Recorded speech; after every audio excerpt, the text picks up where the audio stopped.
ಎಲ್ಲರಿಗೂ ನಮಸ್ಕಾರ. ಥಟ್ ಅಂತ ಹೇಳಿ ಕ್ವಿಜ್ ಕಾರ್ಯಕ್ರಮಕ್ಕೆ ತಮಗೆಲ್ಲ ಸ್ವಾಗತ. ಸಾಗರದಲ್ಲಿ ಸಾಹಸಿ ಈ ಪುಸ್ತಕವನ್ನು ಬರೆದಿದ್ದಾರೆ ಡಾಕ್ಟರ್ GS ಶಿವಪ್ರಸಾದ್. ಶಿವಪ್ರಸಾದ್ ಯಾರು?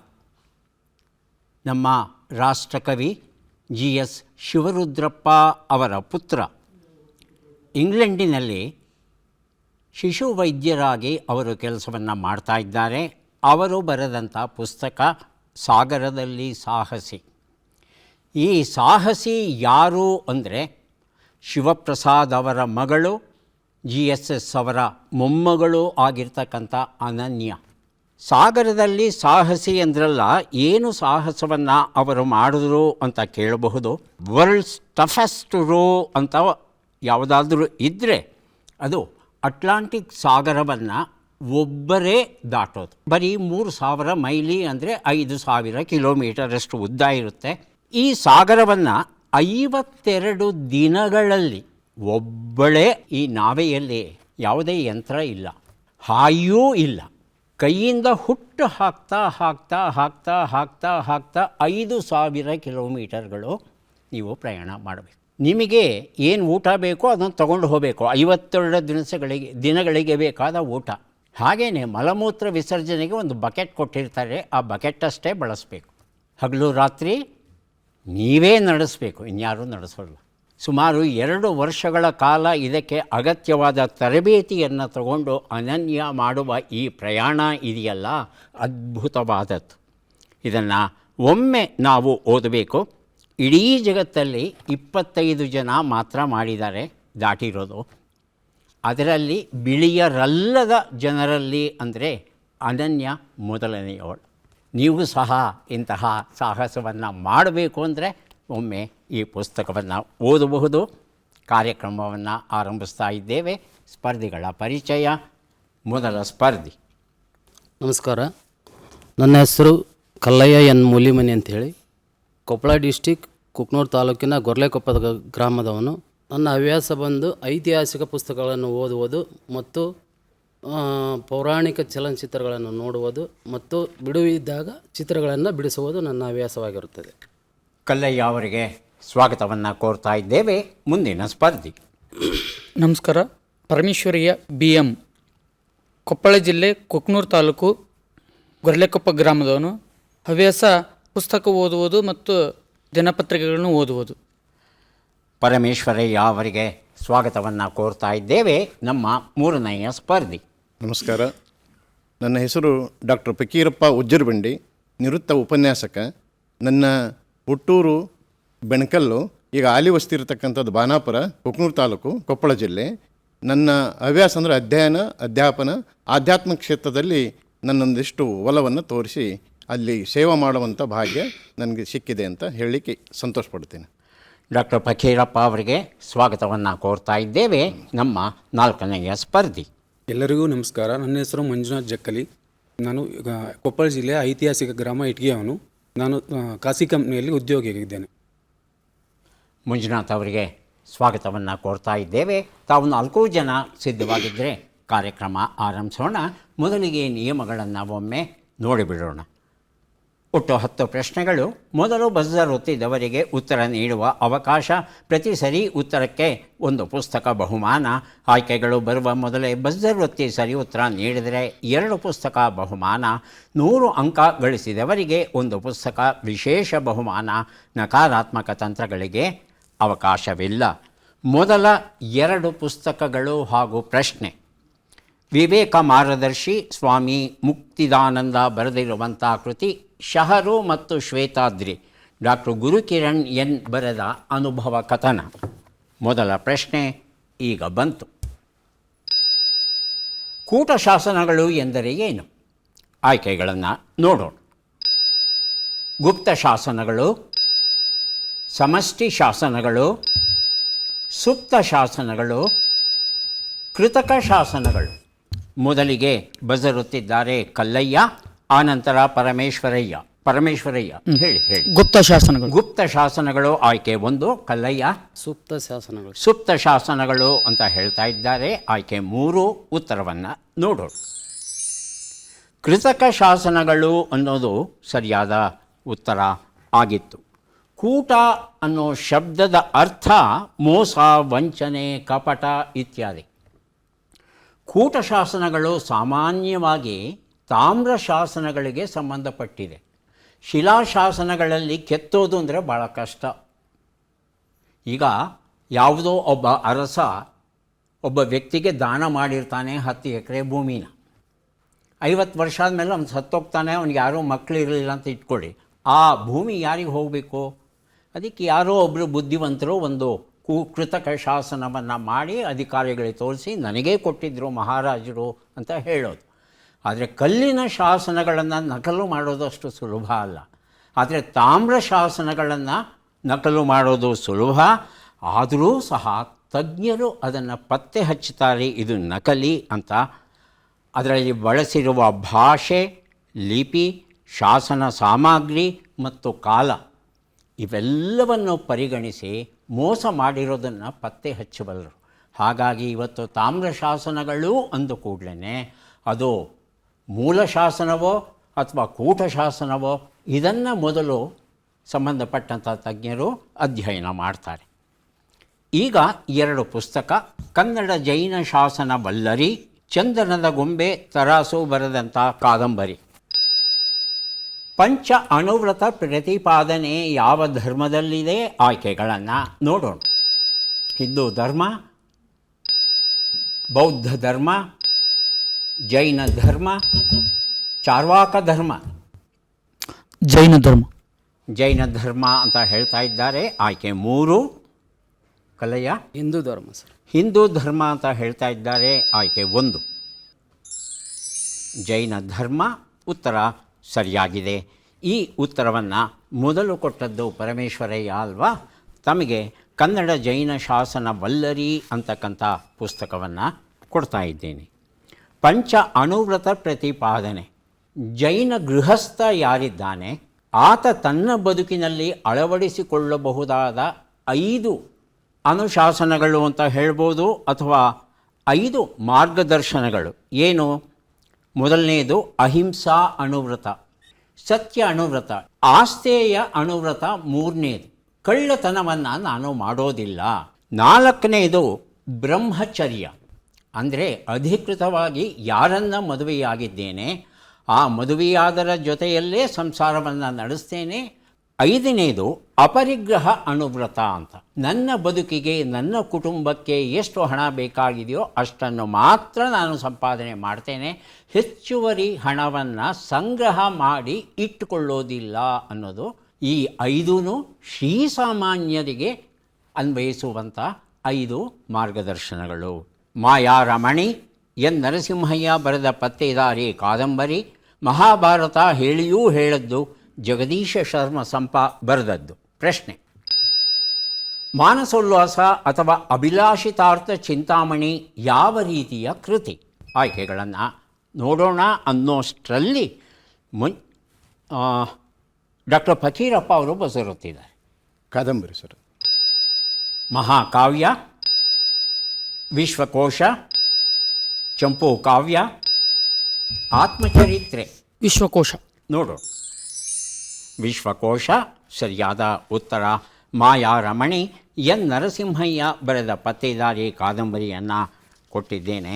ಚಾಲುಕ್ಯ 3ನೆಯ ಸೋಮೇಶ್ವರ ಅಂತಕ್ಕಂಥ ಅರಸ, ಇವನು ಒಂದು ಎನ್ಸೈಕ್ಲೋಪೀಡಿಯಾ, ಒಂದು ವಿಶ್ವಕೋಶದ ಮಾದರಿಯ ಗ್ರಂಥವನ್ನು ರಚಿಸ್ತಾನೆ.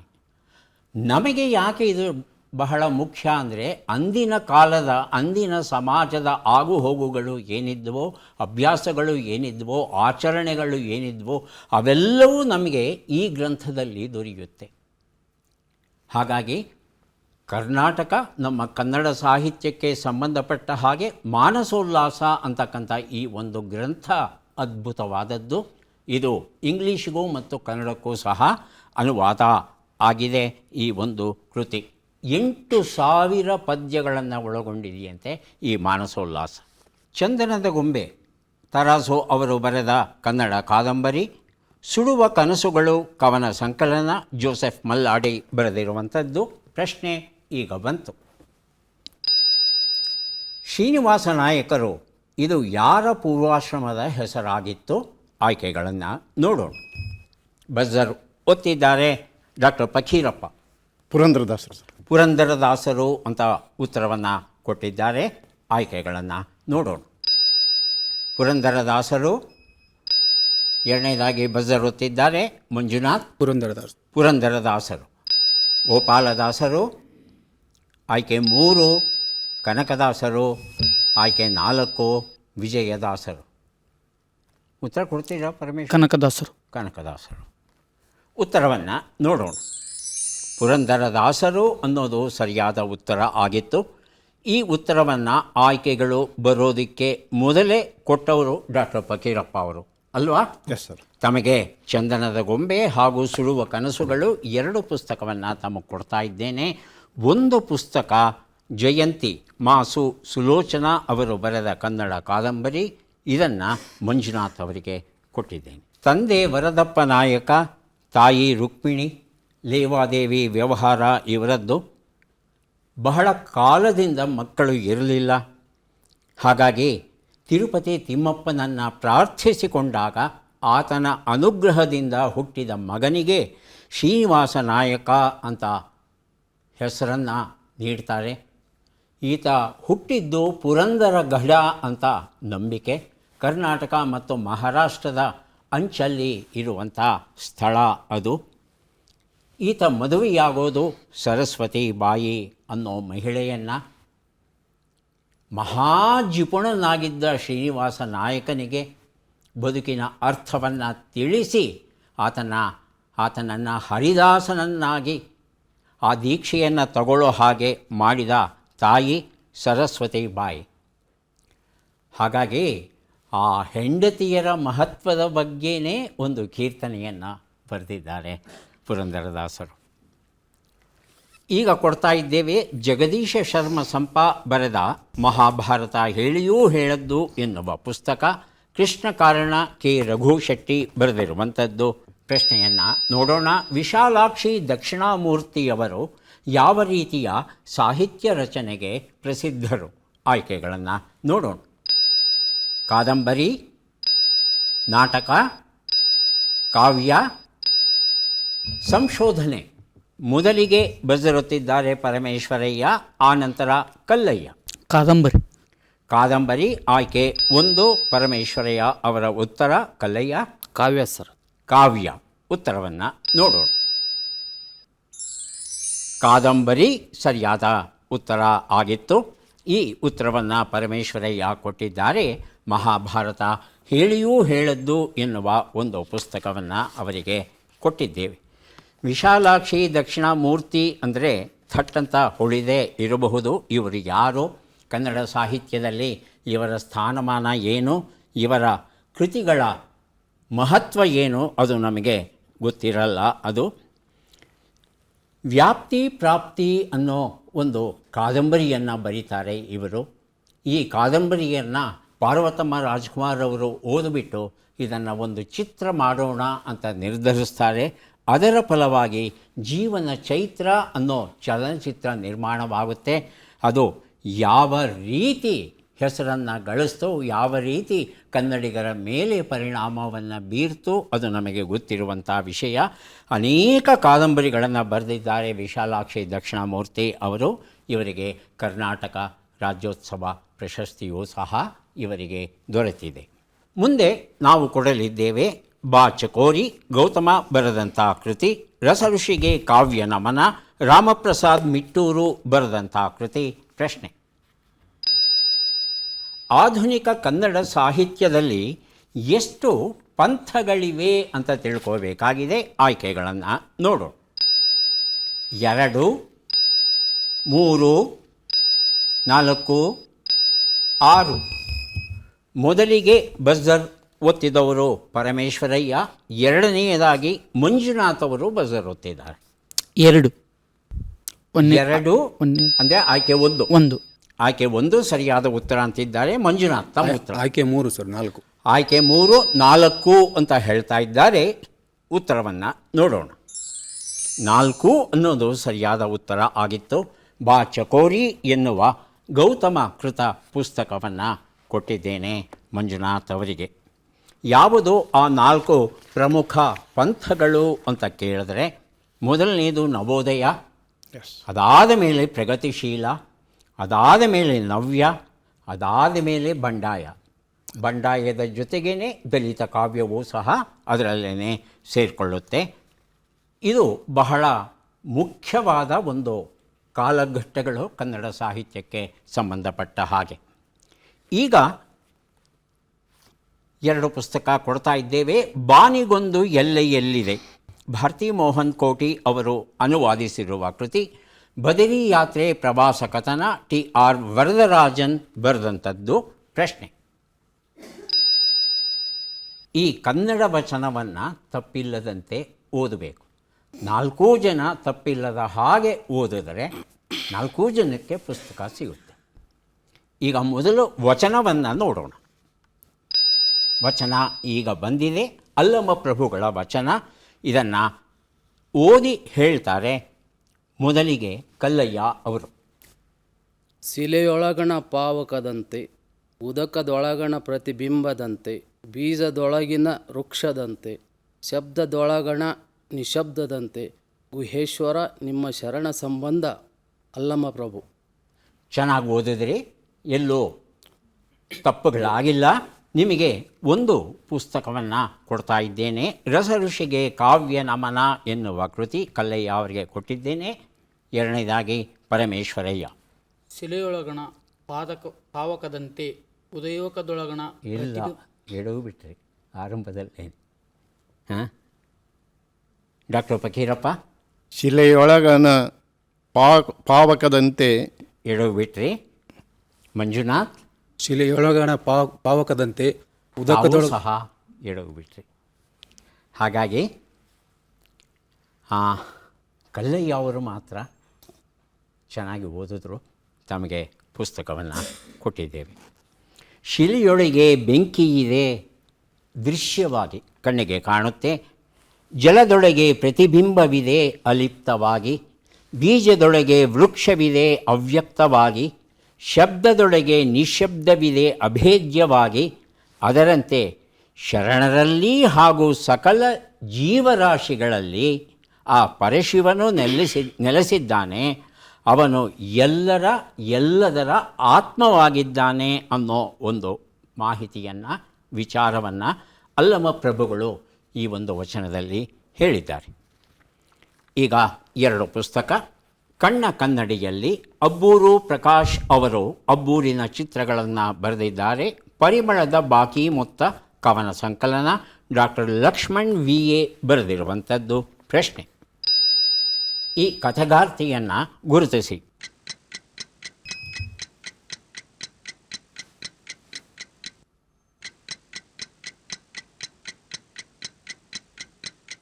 ಆಯ್ಕೆಗಳು ಬರೋದಕ್ಕೆ ಮೊದಲು ಡಾಕ್ಟರ್ ಫಕೀರಪ್ಪ ಬರೆದಿರುತ್ತಿದ್ದಾರೆ. ಉತ್ತರ: ತ್ರಿವೇಣಿ. ನೀಳಾರಾವ್. ಹೇಳಿ ಕಲ್ಲಯ್ಯ. ನೀಳಾರಾವ್ ಸರ್. ಹೆಳವನಕಟ್ಟೆ ಗಿರಿಯಮ್ಮ. ಆಯ್ಕೆ 3 ತ್ರಿವೇಣಿ. ಆಯ್ಕೆ 4 ಕೊಡಗಿನ ಗೌರಮ್ಮ. ಉತ್ತರವನ್ನು ನೋಡೋಣ.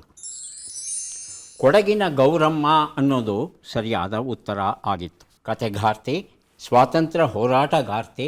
ಮಹಾತ್ಮ ಗಾಂಧೀಜಿಯವರು ನಮ್ಮ ಮನೆಗೆ ಬರಬೇಕು. ಗಾಂಧೀಜಿಯವರಿಗೆ ವಿಪರೀತ ಕೆಲಸ, ಬರೋಕ್ಕಾಗಲ್ಲ.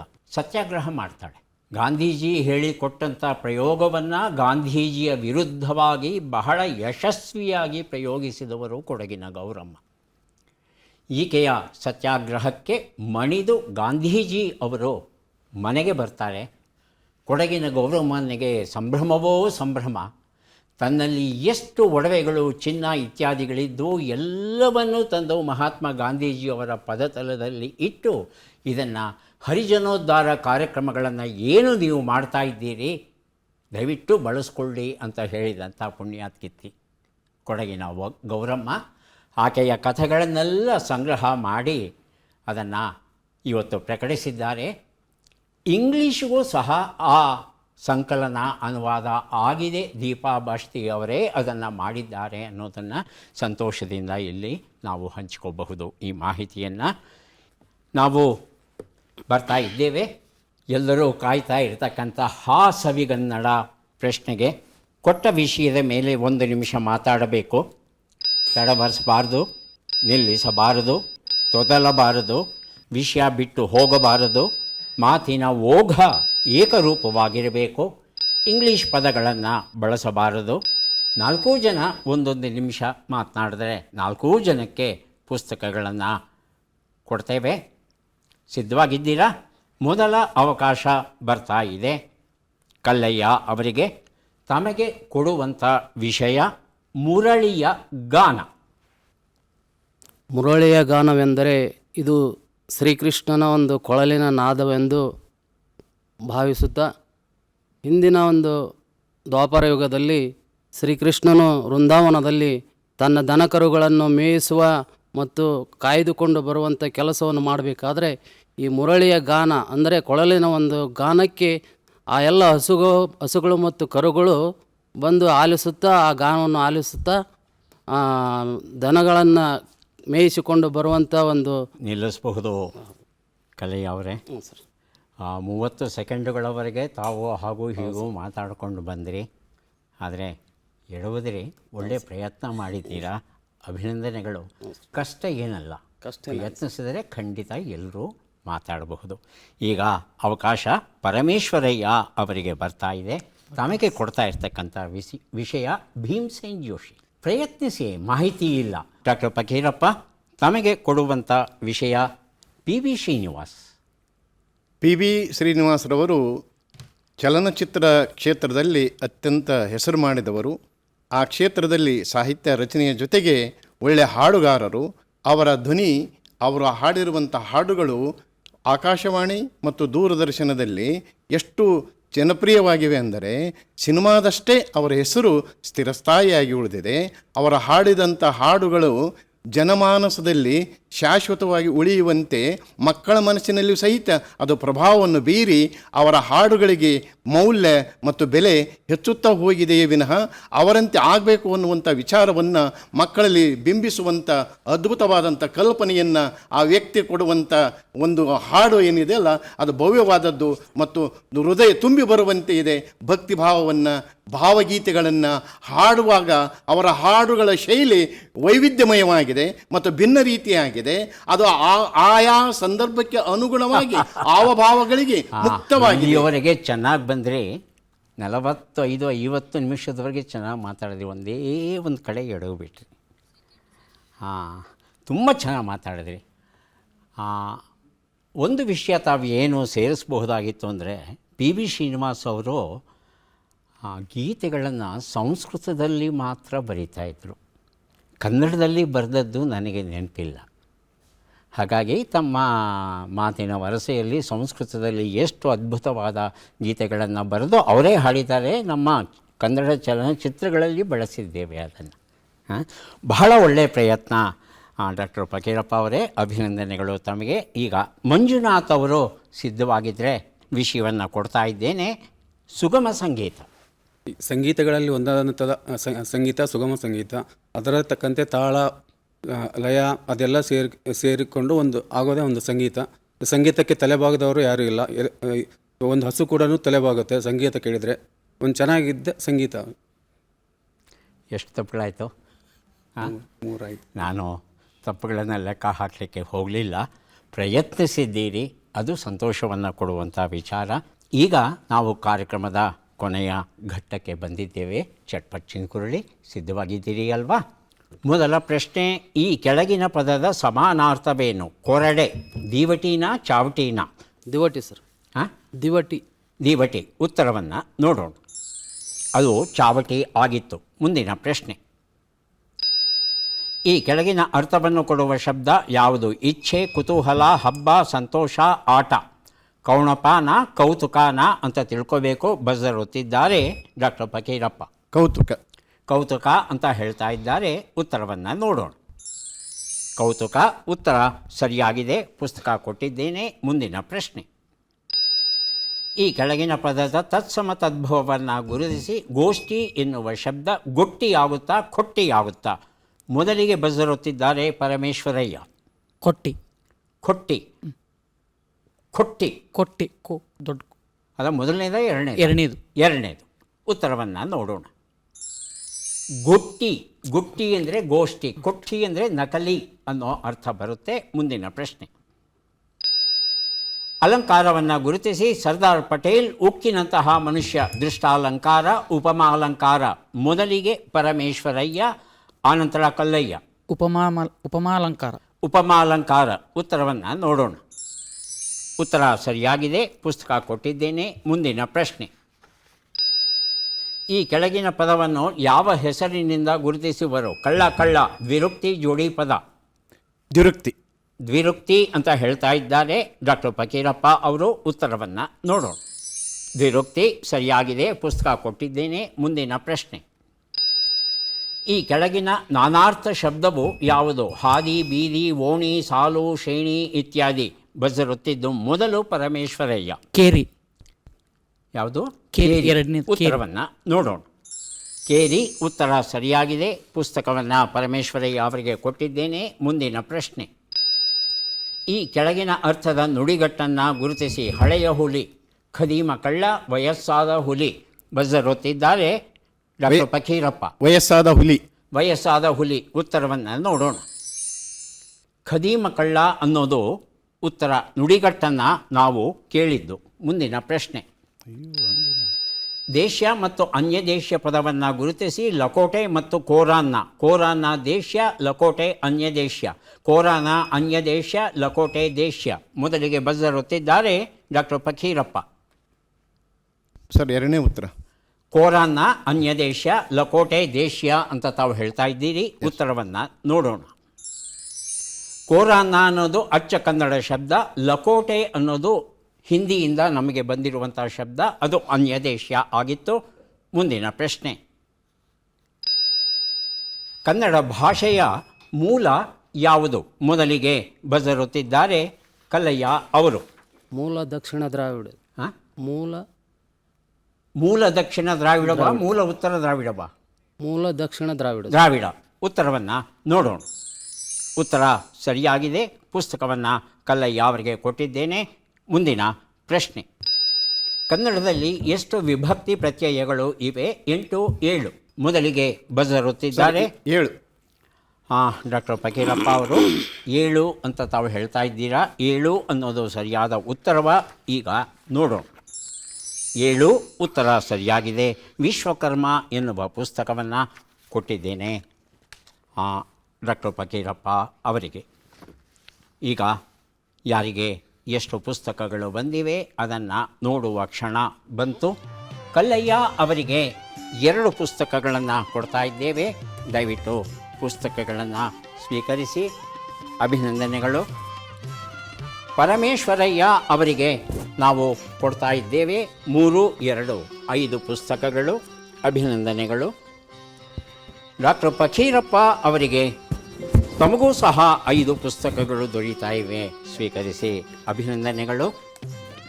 ಮಂಜುನಾಥ್ ಅವರಿಗೆ 2 ಪುಸ್ತಕ ದೊರೆತಿದೆ. ದಯವಿಟ್ಟು ಸ್ವೀಕರಿಸಿ.